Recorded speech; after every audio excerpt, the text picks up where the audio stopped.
As Ronka was about to reject the man handing him a business card, he learned that his top celebrity boyfriend made a public announcement about his relationship with someone else who was not him. He crushed his cigarette and glanced at the card from the top fashion magazine in the industry. Ronka took the card, his tone lazy and casual. How do you want to shoot? Yanzi, who accidentally witnessed Ronka's breakup with his boyfriend, seeing Ronka being scolded yet too lazy to refute attitude, Yanzi kindly stepped in to support him. You were amazing last night, referring to the shoot. The boyfriend gaped at the two of them, and Ronka, who couldn't be bothered to clarify, replied, It's because you guided me well. Law of Inertia is a 68-chapter novel written by author Kongju. I've read a few of her works such as Restricted Area, Blank Charge, and Singlehood Syndrome, all of which were enjoyable reads. Her novels usually span around 60 to 70 chapters and never really reach the standard 100 chapters of regular Danmei novels, so the story never really feels dragged out. As per the synopsis, Ronka meets the little prince of the fashion world, Yanzi, at a fashion show one night and was later offered to model for a fashion magazine. The novel then follows the journey of Ronka's rise to fame and the development of his relationship with Yanzi. Despite Ronka being an actor and Yanzi being a model, there was surprisingly not a lot of emphasis on the entertainment nor the fashion industry in the novel. The story mainly focuses on the relationship development between the two. Being an actor and a model felt like just an added bonus, which is a shame, because I really wanted to learn more of their industries, especially Yanzi's, since it's not very common among Danmei novels. As someone who doesn't really pay attention to the fashion and entertainment circle, one thing this novel made me realize is the intersection between the two industries. When everyone saw Yanzi backing up Ronka, they underestimated his influence, thinking their different circles would shield them from the consequences of their actions. But Yanzi proved them wrong by blacklisting them from the fashion industry. What does this mean? Well, you see all those ads and endorsements? Gone! The artist would lose all present and future brand sponsorships and collaborations entirely. Moreover, they won't be able to rent any dresses for the red carpet without having to buy them themselves. It can be said that the impact is quite huge if you aren't an A-list celebrity. Now, the question we've all been wondering, why is this novel titled Law of Inertia? Well, here's the answer. It's because Ronka views the state of his relationship with his boyfriend like inertia. Even though the heat of their relationship had died down and they were growing apart, if nothing major happened, Ronka wouldn't do anything to break off the relationship and seek change, always maintaining the status quo. This unhappy relationship of his was being sustained by inertia. Like a ball moving at constant speed, as long as no external force is applied, it will continue moving forward.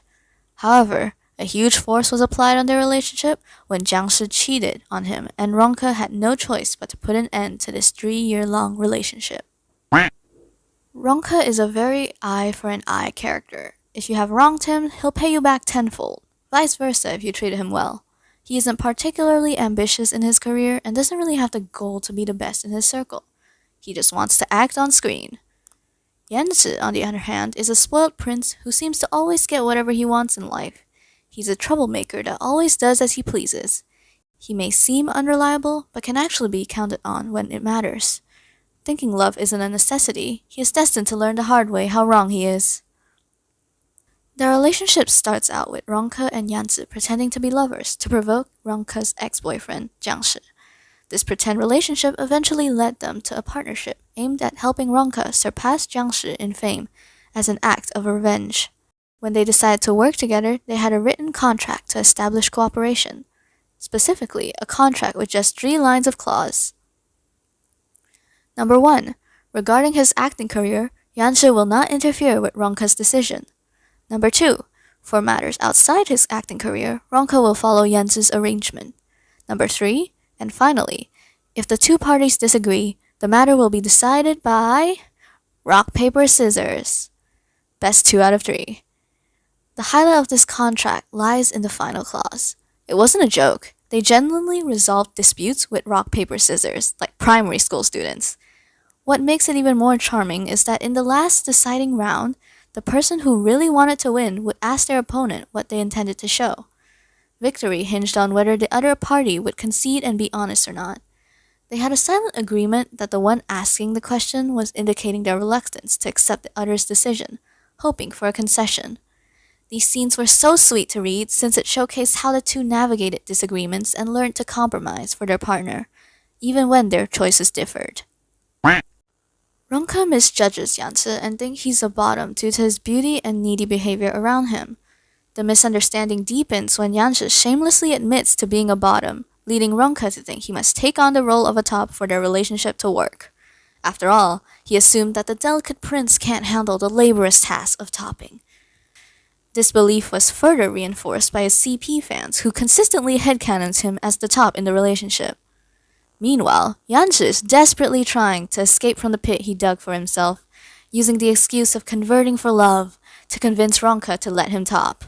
However, Ronke firmly disagrees, complicating the task of going to bed. The second-hand embarrassment of watching these two fight to be top in bed was real. On the topic of CPs, the CP name in this novel deserves some attention too. There are two of them. One is Rongyan Yongzhu, and the other is Zhike Tangjiang. Rongyan Yongzhu, or Rongyan Forever, implies Ronke and Yanzi's love will remain eternally youthful. The ship headcanons Ronke as the top, since the left side of a CP name is reserved for that role. Zhike Tangjiang, or Zhike Syrup, on the other hand, is a play on the Chinese term for cough syrup. The ship headcanons Yanzi as the top. I'm impressed at how the author managed to come up with two unique CP names for either dynamics. Though with the later popularity of Zhike Syrup, I'm surprised they didn't get an ad sponsor for cough medicine. I don't remember if this was the case for her other works, but there were almost no definitive descriptions for the appearances of the characters in this novel at all. Typically, novels provide a few paragraphs outlining a character's appearance, but here, there's almost nothing concrete. We learned that Yanzi has European features and goddess-level beauty, yet specifics like eye color, and hair length are completely omitted. The most the author described was how good of a figure each character had. I'm honestly surprised they managed to get away without describing any defining features of the characters that make them stand out at all, considering this novel takes place in the entertainment and fashion industry, where appearance is crucial. In the end, let's just say that drawing fan art of these characters will be a bit of a challenge. Overall, there are no big twists and turns in the story, but the interaction between the two is very entertaining. It's a light read novel, and people who like to read cute and fluffy interactions between the main character and male lead should check it out. Also, their wedding proposal was chef's kiss, and you should totally subscribe to see it get drawn and uploaded on the channel.